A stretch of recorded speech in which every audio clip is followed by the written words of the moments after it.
जी सुनिए, अब देखिए हमारे दोनों बेटों की शादी की उम्र हो गई है। हमें अपने बच्चों की शादी कर देनी चाहिए। मैंने एक बहुत अच्छी लड़की बड़े बेटे के लिए देखी है। हाँ मंदाकिनी, तुम ठीक कहती हो।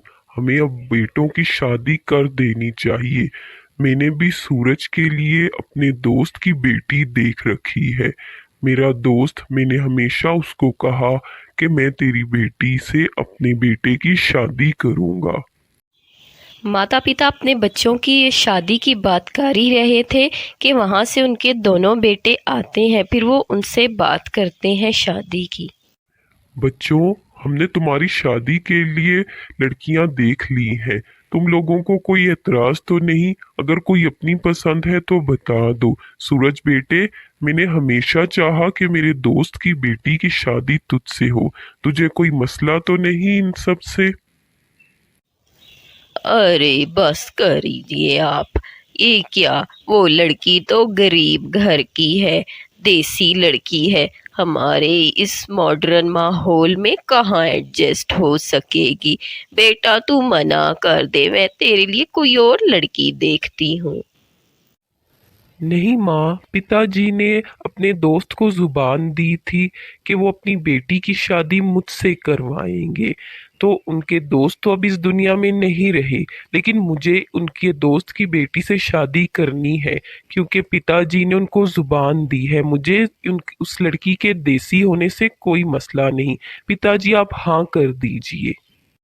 दोनों लड़के शादी के लिए हाँ कर देते हैं। फिर बड़े बेटे शाम की शादी एक मॉडर्न लड़की से करवा दी जाती है और छोटे बेटे की शादी एक गरीब घर से की जाती है जिसके पिताजी अभी इस दुनिया में नहीं होते, लेकिन माँ ने ही अपनी बेटी को संभाला, घर का ख्याल रखा।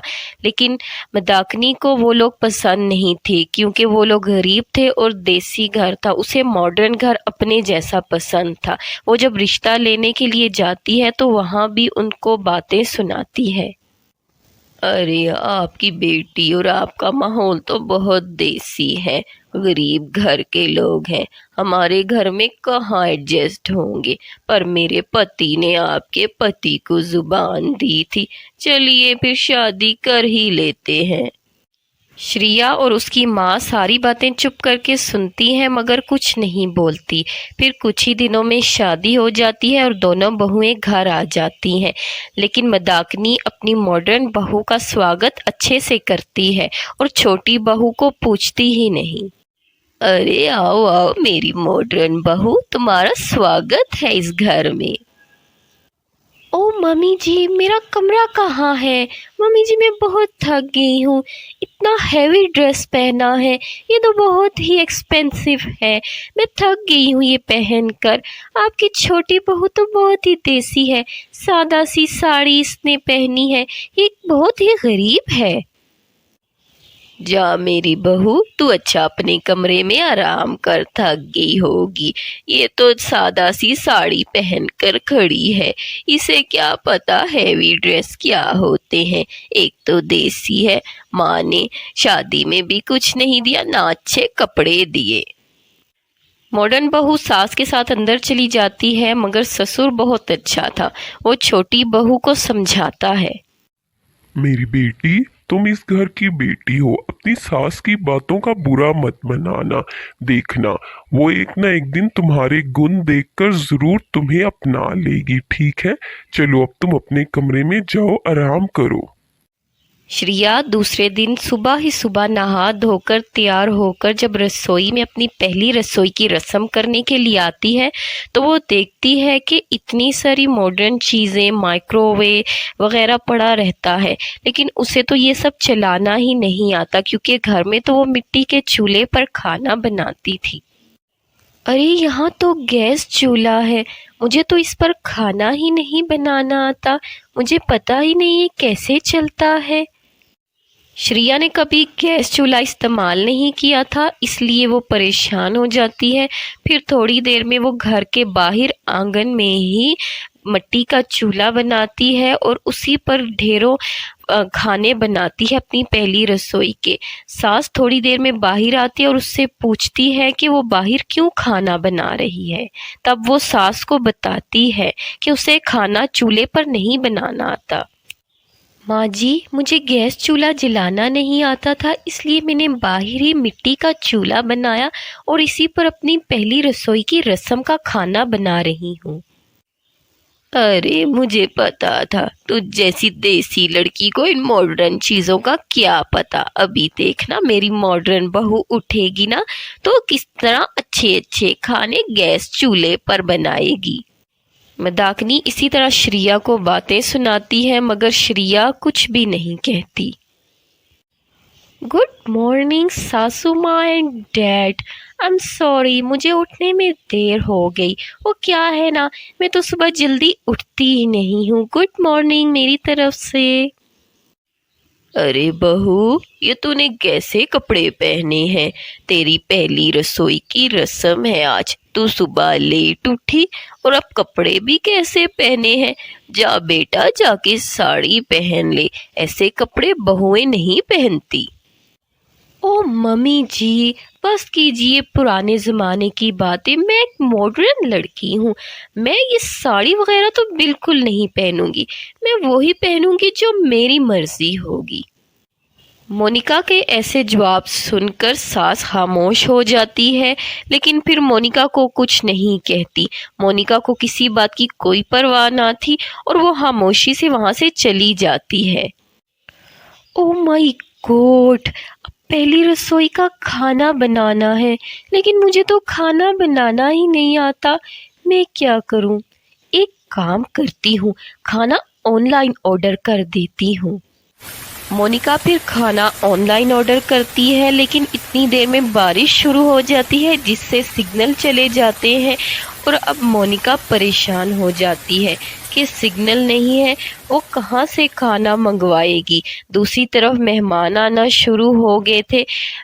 छोटी बहू ने तो अच्छे अच्छे खाने बनाकर टेबल पर सजा कर रखे थे, जिसे देखकर सब खुश हो गए। सास को ये बात मालूम नहीं थी कि मोनिका ने कोई खाना नहीं बनाया। वो मेहमानों के सामने दोनों बहुओं की ही तारीफ कर देती है। अरे देखिए, मेरी बहुओं ने आप लोगों के लिए कितना अच्छा खाना बनाया है। आप लोग खाइए खाना। अरे हाँ मंदाकिनी, खाना तो अच्छा है, लेकिन तेरी बड़ी बहू मोनिका कहाँ है? उसे भी बुला। माँ जी, आप यहाँ मेहमानों के पास रुकिए, वो खाना खाने लगे हैं। मोनिका को इतनी देर क्यों होगी? मैं जाके देखती हूँ।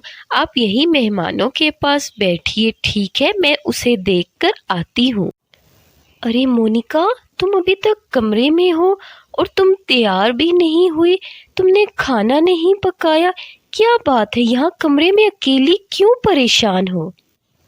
ओ देवरानी जी, मैं क्या बताऊं, मुझे तो खाना पकाना ही नहीं आता। मैंने सोचा था ऑनलाइन ऑर्डर कर लूँगी, लेकिन सिग्नल चले गए।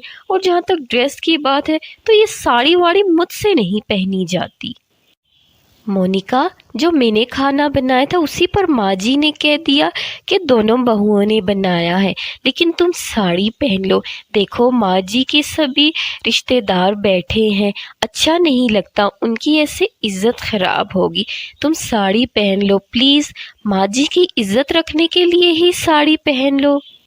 श्रिया मोनिका को समझाती है, फिर उसे साड़ी पहनाकर तैयार करके मेहमानों के सामने लाती है। अरे आगे मेरी मॉडर्न बहू, देख साड़ी में कितनी सुंदर लग रही है और खाना मेहमानों ने खाया, उन्हें बहुत अच्छा लगा। सास यूं ही सारे मेहमानों के सामने सिर्फ मोनिका की तारीफ करती है। श्रिया फिर भी खामोशी से खड़ी रहती है, लेकिन अब दोनों बहुओं में सब ठीक हो गया था। इसलिए श्रिया ने मोनिका से कहा कि वो खाना बनाया करेगी, तो बस पास खड़ी रहना, ताकि सासू माँ को लगे कि तुम खाना बना रही हो, ठीक है?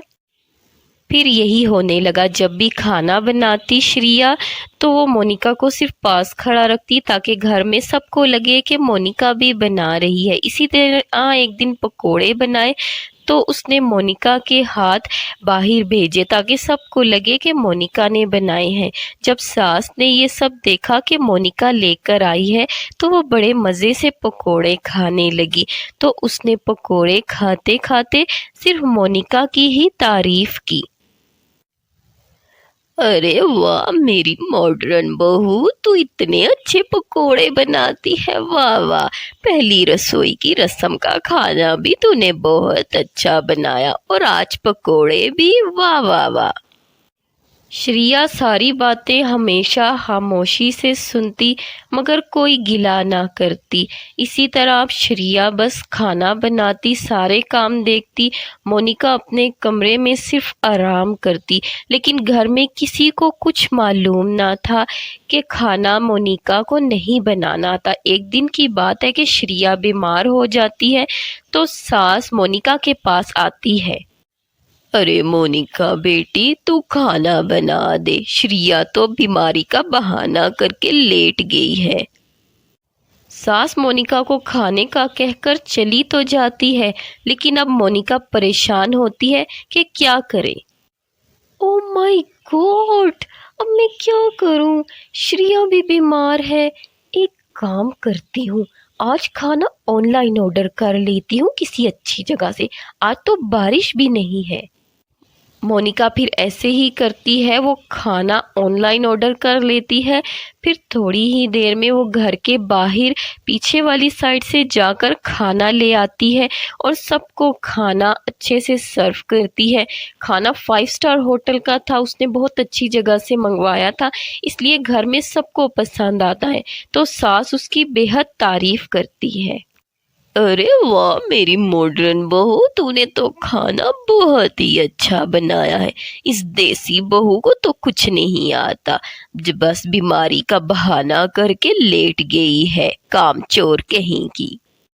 सास श्रिया का इतना अपमान करती है, श्रिया तो कुछ नहीं बोलती लेकिन मोनिका को बहुत बुरा लगता है। बस कीजिए सासू माँ, हर वक्त आप श्रिया को बातें सुनाती हैं। आप जानती हैं मुझे तो खाना बनाना आता ही नहीं, ना मैंने अभी बनाया ये खाना ऑनलाइन ऑर्डर किया है, ना ही पहली रसोई का बनाया था। श्रिया ही हमेशा खाना बनाती, उसने हमेशा इस बात को छुपा के रखा कि मुझे खाना बनाना नहीं आता। और मैं तो पहली रसोई की रस्म में साड़ी भी नहीं पहनना चाहती थी। आपकी इज्जत रखने के लिए श्रिया ने मुझे समझाया और साड़ी पहनाई। बहू मुझे माफ़ कर दे, तेरे ससुर ठीक कहते थे, बहू बेटियों के गुण देखने चाहिए ना कि उनकी सुंदरता को। और तू इतनी गुणी है, यही तेरी सुंदरता है, तू बहुत सुंदर है, मुझे माफ़ कर दे। इस तरह सास को अपनी गलतियों का एहसास हो जाता है तो वो श्रिया से माफ़ी मांगती है। अब श्रिया हंसी खुशी रहती है।